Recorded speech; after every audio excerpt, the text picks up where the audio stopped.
Hello viewers, welcome to the new class of Social Science, chapter Agriculture for class 10th and 8th. हम इस chapter में एक ऐसे profession के बारे में बात करेंगे जो इंडिया की 2/3 पॉपुलेशन अपनाती है और उसी से अपनी इनकम को जनरेट करती है। इसलिए ये बहुत ही इम्पॉर्टेंट हो जाता है हम सब के लिए समझना कि क्या है, कैसे है और कितना है।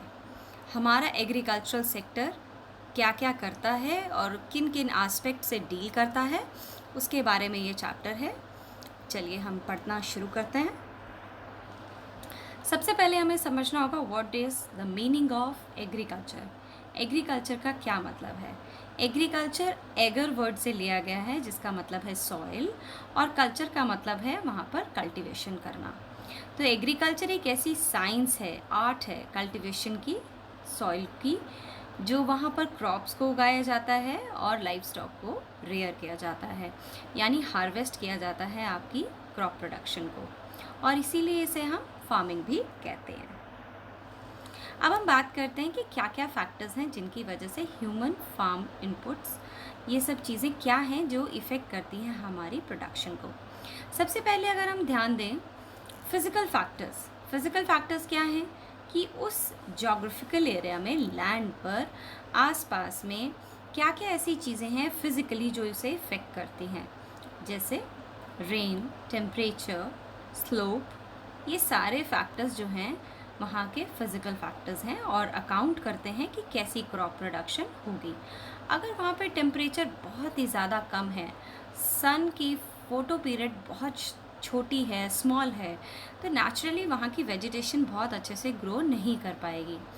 और सेम वे अगर आप ह्यूमन फैक्टर्स देखें तो उसमें आपने जो मार्केट का शेयर है, फार्म का साइज़ क्या अवेलेबल है, और वहाँ पे मशीनरी कितनी अप्लाइड है, गवर्नमेंट की क्या पॉलिसीज़ हैं। गवर्नमेंट पॉलिसीज़ में सबसे अच्छा एग्जांपल है कि वहाँ की फॉर एग्जांपल इलेक्ट्रिसिटी से रिलेटेड जितने भी रेट्स हैं पंजाब में, दे आर ऑल सब्सिडाइज्ड।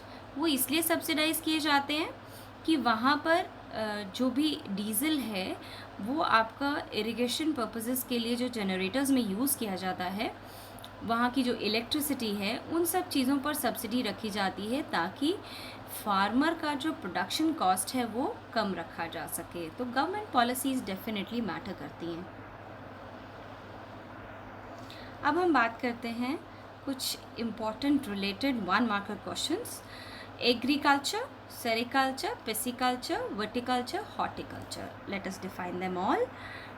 सबसे पहले हम बात करते हैं agriculture, the science and art of cultivation on the soil, raising crops and rearing livestock. It is also called farming. Sericulture, commercial rearing of silk worms, यानी कि profit earning के लिए जब सिल्क वॉर्म्स को breed किया जाता है, और it supplements the income of the farmer. Pisciculture, breeding of fish for of course economical purposes, and it is done in constructed tanks and ponds. Then viticulture is again cultivation of crops only. Horticulture, growing vegetables, flowers and fruits for commercial use. Now let us check types of farming. The first one, this is a full-fledged 5-marker question from the board point of view. Primitive subsistence farming. Primitive subsistence agriculture is practiced on a small patch of land with the help of primitive tools like hoe, dhow and digging sticks, and family community labor.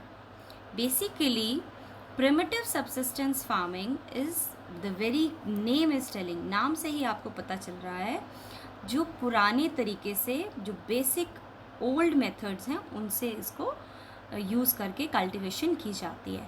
और ये depend करता है monsoon पर, natural fertility of the soil, यानी कि modern inputs के अगर हम अकाउंट लें तो nothing much is done on this land. इस लैंड पर ज़्यादा कुछ नहीं किया जा रहा है। Then jhuming cultivation, this also you have been learning from class 9 also. Jhuming is your slash and burn method. एक पैच ऑफ लैंड को लेता है farmer, usually it is a jungle area, and then it slashes all the trees, सभी के सभी पेड़ों को काट देता है एक ऐसा पैच सिलेक्ट करके जहाँ उसको एग्रीकल्चरल क्रॉप प्रोडक्शन करना है। उसके बाद वहाँ पर सो करता है सीड्स को, और जो स्लैश करने के बाद जो लेफ़्ट ओवर्स होते हैं उनको जला देता है। फिर उन एशेज़ के अंदर सीड्स को सो करता है, मॉनसून की वेट करता है, and by the time it again reaches the same cycle is continued up till and unless the natural fertility of that soil is finished or almost nil. Then the farmer realizes I must change the patch of land.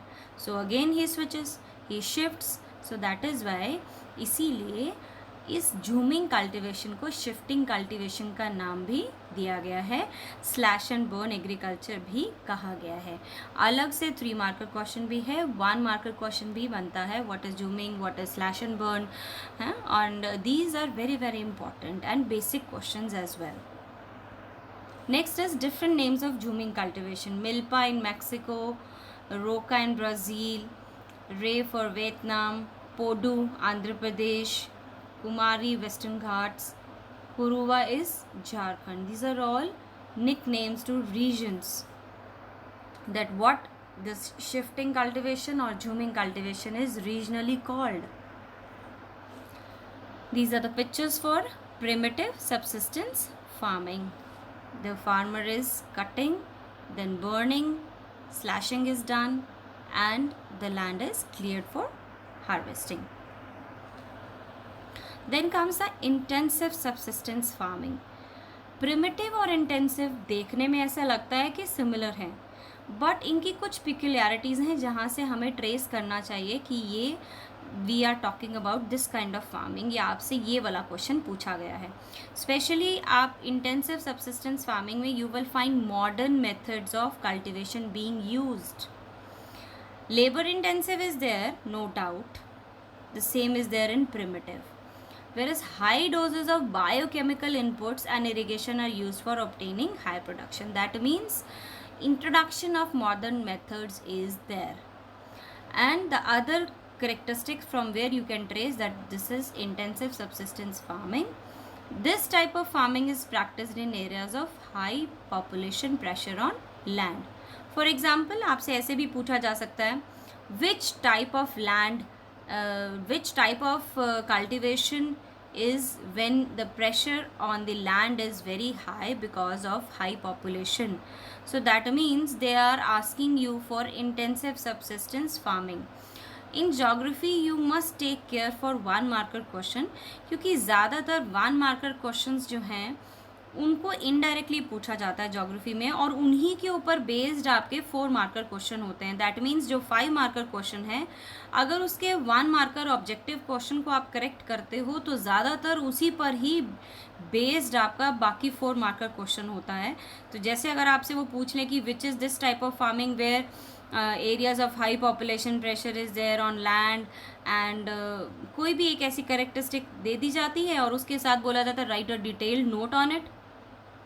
अगर आपने सही तरीके से intensive subsistence farming को trace नहीं किया और आप इसे प्रिमिटिव समझ रहे हैं, तो ultimately your whole 5 marker question is gone. So you need to be very careful which cultivation और which farming type is it. Right to inheritance leads to division of land. Basically right to inheritance क्या है?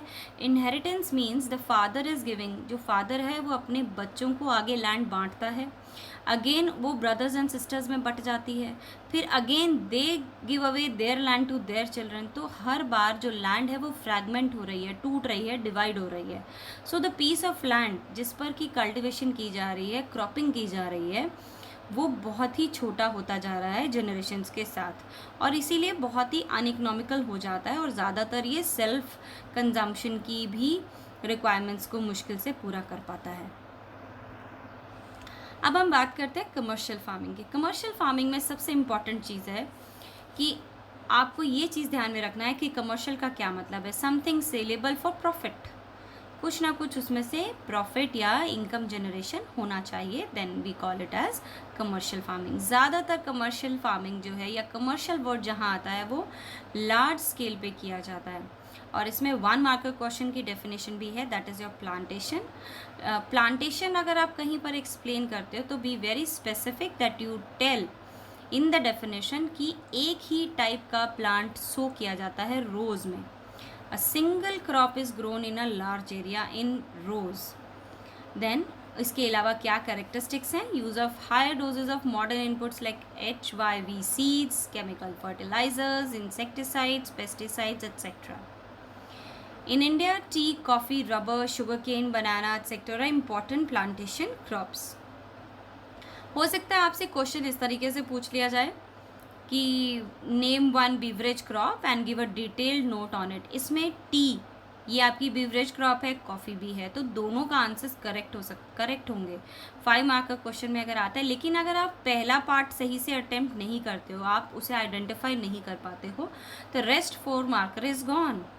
So be very careful and read the chapter nicely. Tea in Assam, North Bengal, coffee in Karnataka are some important plantations grown in these states. The production is mainly for market, a well-developed network of transport and communication connecting the plantation areas. Basically, tertiary sector near about में अपने आप से धीरे धीरे develop होना शुरू हो जाता है। नेचुरल से बात है, कहीं पर अगर किसी सिटी में there is a new railway station established, तो जैसे ही रेलवे स्टेशन एस्टैब्लिश होगा धीरे धीरे अपने आप रिक्शा वाला, टोंगा वाला, वॉटेवर, ऑटो वाला भैया, everyone will start standing there. जो बेसिक छोटी छोटी चीज़ें रिक्वायरमेंट के लिए, फ्रूट है, चिप्स हैं, उन सब के हॉकर्स भी बाहर आके खड़े होने शुरू हो जाएंगे। But it takes time, but it happens. So इसी तरह से जहाँ पर भी प्लांटेशन क्रॉपिंग की जाती है वहाँ का टर्शरी सेक्टर ऑटोमेटिकली स्लोली काफ़ी अच्छे से डेवलप हो जाता है। ये सबसे इम्पॉर्टेंट पार्ट है जिसे मैं चाहती हूँ कि आप लोग ध्यान से समझें कि कैसे हमारे जो क्रॉप एरियाज़ हैं वो कैसे रीच हुए हैं, कैसे हम देख सकते हैं। जो इस चैप्टर का मैप वर्क है उसमें आपकी लर्निंग कम से कम रहे, अंडरस्टैंडिंग ज़्यादा हो जाए। ज़्यादा अंडरस्टैंडिंग होने से आपकी लर्निंग पार्ट बहुत कम रह जाएगा and you will be able to identify the areas yourself. तो चलिए स्टार्ट करते हैं। सबसे पहले आप देखिए थार डेजर्ट पीच कलर में है and the western side of India. The same thing you will find in the arid soil in the soil types of India. जो मैप में आपको यहाँ पे फिजिकल फीचर दिखाई दे रहा है उसी के एडजॉइनिंग आपको यहाँ पर सॉइल टाइप भी दिखाई देगी।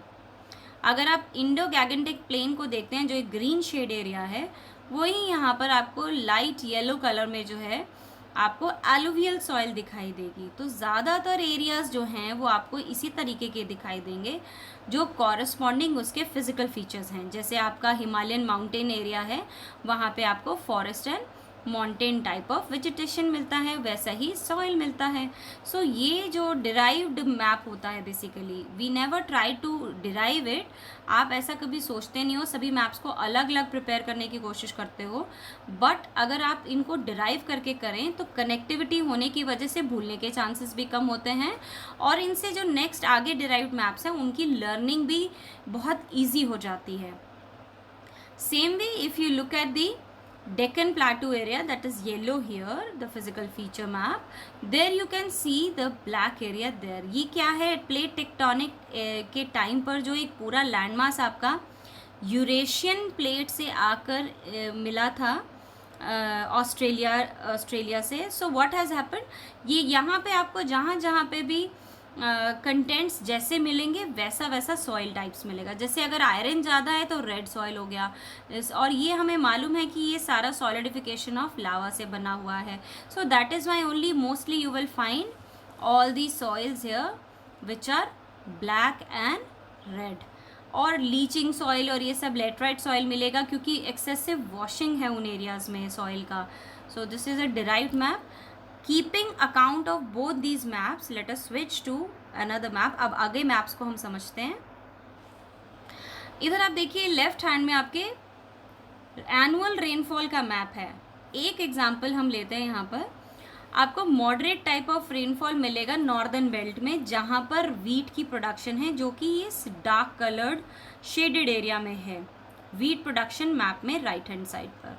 सो बेसिकली अगर आप देखें फिजिकल फीचर्स में से ड्रेनेज एरिया है गंगा एंड वो पूरा का पूरा बेल्ट सेम, वैसी वहाँ पे एलुवियम सॉइल है।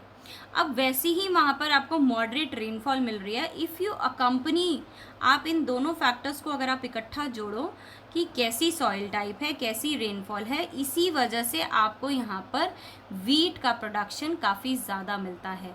सो बेसिकली, या अगर आप टी को लें तो टी में भी आप देखिए एनुअल रेनफॉल आपकी बहुत ज़्यादा हाई रहती है असम एरिया में, ईस्टर्न इंडिया में। तो वहाँ पर सेम आपको ब्रह्मपुत्रा की और सबकी ड्रेनेज एरिया है वो भी, तो वहाँ पे आपको सॉइल भी बहुत अच्छी मिलेगी, आपका वाटर कंटेंट भी अच्छा हो गया, तो डेफिनेटली आपकी जो टी की क्रॉप प्रोडक्शन है वो असम वाले रीजन में काफ़ी ज़्यादा है। सो बेसिकली आप किसी भी क्रॉप को उठाएंगे तो you can easily trace out the reasons कि किस एरिया में कहाँ पर कौन सी क्रॉप ज़्यादा मिलने के चांसेस हैं।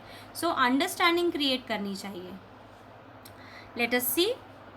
Now what we see is that this is the end of part 1.